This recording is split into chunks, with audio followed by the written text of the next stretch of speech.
Snow White as told by the Queen. It's not easy being a stepmom. Let's get a few things straight. I adored Snow White. I still do.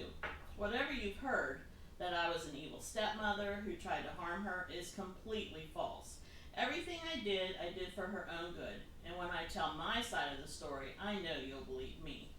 First of all, unless you've raised a teenage girl yourself, you have no idea what an ordeal it can be. Teenage girls are lazy, they're impolite, they eat junk, they dress like gypsies, and they need constant supervision because they're boy crazy. Snow White was a typical teen. Maybe you've heard differently, but if there's one thing I'm known for, it's being a straight shooter. Second, I was her stepmother. Stepmothers have a bad reputation.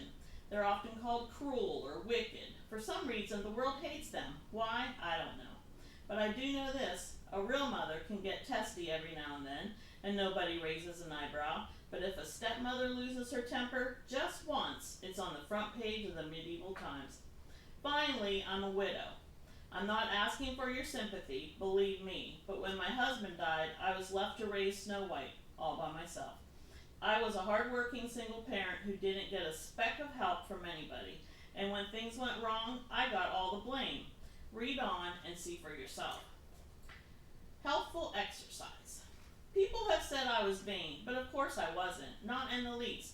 I just happen to have the gift of true beauty, and that silly magic mirror likes to tell me about it all day long. You're the fairest one of all, blah, blah, blah, as if I didn't know it. I'm just being honest. I guess because I take a healthy interest in my appearance, I expected Snow White to do the same. How wrong I was. She wore the same ragged-looking dress day after day. She ate the most unhealthy food, and she never, ever exercised. I knew I had to take matters in hand. My darling little stepdaughter needed discipline. She needed a regimen. She needed exercise. In short, she needed my help, and I was going to give it to her, whether she liked it or not. I spoke to her right away. You're a growing girl, I said. You need your exercise. Start by hauling 100 buckets of water down to the dungeon. I renovated after the funeral, and now it's my office. To my amazement, Snow White wasn't the least bit grateful. Here I was, giving her the opportunity to get some muscle tone and burn off all kinds of calories, and she whined. She said the work was hard. After 30 trips up and down the stairs, she even pretended to faint. I am nothing if not reasonable, so I let her rest for a few moments. Then I gave her the easiest job in the palace, washing the front steps. It's great aerobic exercise. I'd love to do it myself if only I had the time, and I thought she'd be pleased. Wrong again.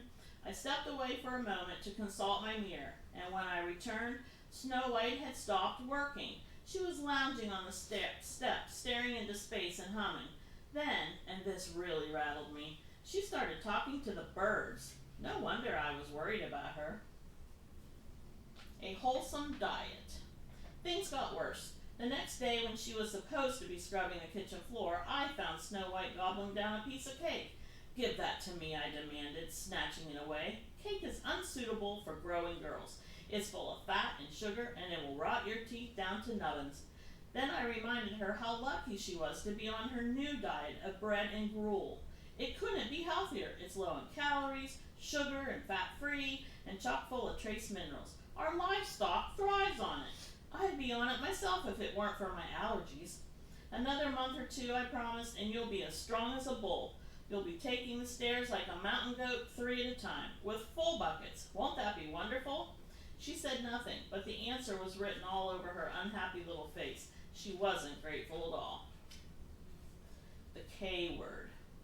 I'll be honest, my feelings were hurt, but did I scold Snow White? No. Did I punish her? No. I simply instructed her to finish scrubbing the floor, at her own pace, I might add, before she took the rest of the day off. After that, I told myself she could talk to the birds until she grew a beak for all I cared. Meanwhile, I retired to the palace. I checked my magic mirror, and its message was loud and clear. I looked frightful. It even told me Snow White was looking more attractive than I was. The awful stress of dealing with my ungrateful stepdaughter was taking its toll. I decided to take matters into my own hands, so I decided to have a spa day. I canceled all my appointments and arranged for a massage and a seaweed wrap, then helped by meditation and aromatherapy. I fell into a deep, much-needed sleep. The next morning I awoke completely refreshed. I was just about to consult my magic mirror to make sure that I was once again the fairest one of all when I heard a noise in the courtyard. When I looked out my window, I saw Snow White at the well with her little bird friends. However, she wasn't drawing water. She was smiling and blushing at a young man who was standing a little too close to her. The sight filled me with alarm. You know how boy-crazy young girls can be. I crept closer to the window to get a better look. What I saw was quite shocking. The young man seemed to have quite a keen interest in Snow White. He couldn't take his eyes off her, but why? Then I had a chilling thought. What if the stranger had criminal intentions? What if he meant to do Snow White harm? He could be a kidnapper. Looking down at him, I thought of all the girls who had dropped out of sight recently. Little Red Riding Hood, Belle, that cute little Thumbelina, and I shuddered, fearing the worst. Snow White might be lazy, and she definitely needed a better attitude, but I couldn't bear to think she might be in danger. I had to protect her. Fresh air.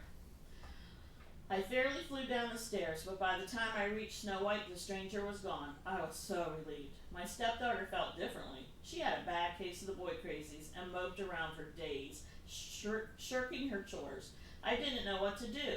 I started worrying again, and things took a turn for the worse. The magic mirror told me so in no uncertain terms. Snow White is the fairest one of all, it said. But what about me, I asked. You need a makeover, it replied. I nearly wept. Right around then, I began to think that perhaps a change of scenery might suit my dear little stepdaughter. She needed to get over her lovesickness and hop back on the healthy bandwagon. Did that nice old woman in the gingerbread house have any room, I wondered? She lived on the other side of the forest, at least 2 days' walk from the palace, and that's when I thought of Brad. I called him Brad the Huntsman because he was always roaming through the forest, hunting for mushrooms. He was a sweet man.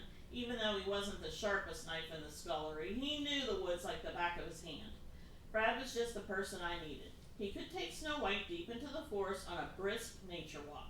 He could hunt for mushrooms, and she could pick wildflowers. Perfect. A long hike in the fresh air was bound to clear her head, I thought, and it would get her out of the palace for a few hours, which was a real plus. I sent them off quickly. I don't mean to sound harsh, but I needed a break. Instead, I got a massive shock, because when Brad came back from the forest 2 hours later, he was alone. Snow White had run away. Runaway girl. What do you mean she ran away? I demanded as Brad stood before me with his head bowed in shame. You were supposed to take care of her. She's in danger out there. How could you let her wander off? And don't tell me again how many great mushrooms you found, Brad, because I just don't care. At this, the poor man burst into tears, and I realized it was pointless to scold him. Brad had done his best, and to give him credit, he had found some excellent organic wild mushrooms. But Snow White had outwitted him. She'd run away, who knows why, and now she was alone and defenseless in a place teeming with wild animals and possibly kidnappers. There was only one way to rescue her. I would have to do it myself. I've heard so many ridiculous lies about the day I call Operation Save Snow White that I hardly know which one to tackle first. Perhaps I should start with the silliest of all, that I used black magic to disguise myself, so Snow White wouldn't recognize me. Nonsense. It's true that I didn't wear my crown, or my robes, or my jewels that day, but why would I? To impress the chipmunks? No, I wore loose-fitting clothes and sturdy, comfortable shoes, suitable for the outdoors. And if I didn't do my hair or put on makeup, well, excuse me, I was going on a rescue mission, not a court visit. So I set off into the forest. I would get a good hike in and do a good deed. What a great day I had in store. Another silly rumor about that day is that I used black magic to find Snow White.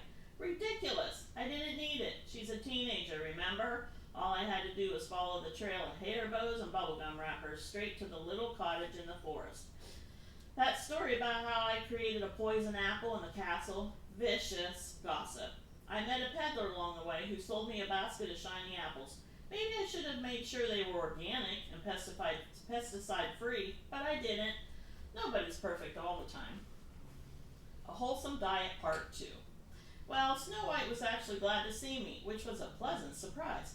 She invited me right in, and soon we were chatting comfortably by the fire. She told me that she liked my simple, homespun clothes and that I looked a lot less intimidating without makeup. Really? I asked. I was so touched. Yes, she said, and then she offered me some gooseberry pie. I may have mentioned my concerns about Snow White's health earlier. The girl just didn't know how to eat, and this was a perfect example. Pie for lunch? I cried in dismay. How lucky I had run into that peddler. Nothing could be worse for you. Put down that pie. Have some nice fresh fruit instead. Eat this apple. I offered her the shiniest one in my basket, knowing it would supply many of the vitamins and minerals so essential for normal growth. Yes, that's why I gave her the apple, out of concern for her health.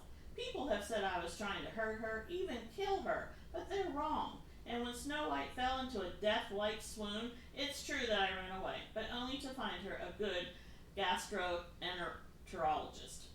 I never expected the search to take so long. You'd be surprised how few good doctors live in the forest, and once you find them, they refuse to make house calls. It's shocking. Well, after hours of fruitless searching, I returned to the cottage, only to find it empty. She's gone, I thought. There's nothing else I can do. So I began my mournful journey back to the palace, thinking that I might never see Snow White again, and that I would definitely sue the peddler who sold me those apples. Then, to my amazement, I was suddenly being chased by 7 of the nastiest little men you've ever seen, shouting insults, claiming I had tried to harm their precious Snow White. They actually chased me to a rocky cliff. Me, the queen.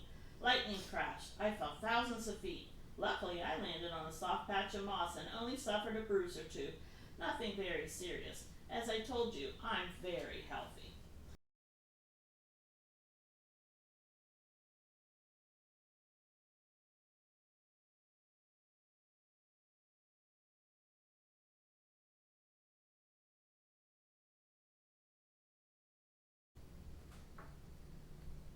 Now that you've heard my side of the story, I hope you'll think more kindly of me. Living in exile, the dwarfs instigated a coup and I was deposed, isn't so bad. I miss the power of the throne, but I don't miss all the stress and pressure that go with any busy ruler's job. I'm a lot calmer these days. I enjoy working in the health food store, and I love giving the customers personal attention, especially when they need advice about what to eat. Maybe you'll drop in sometime. The end.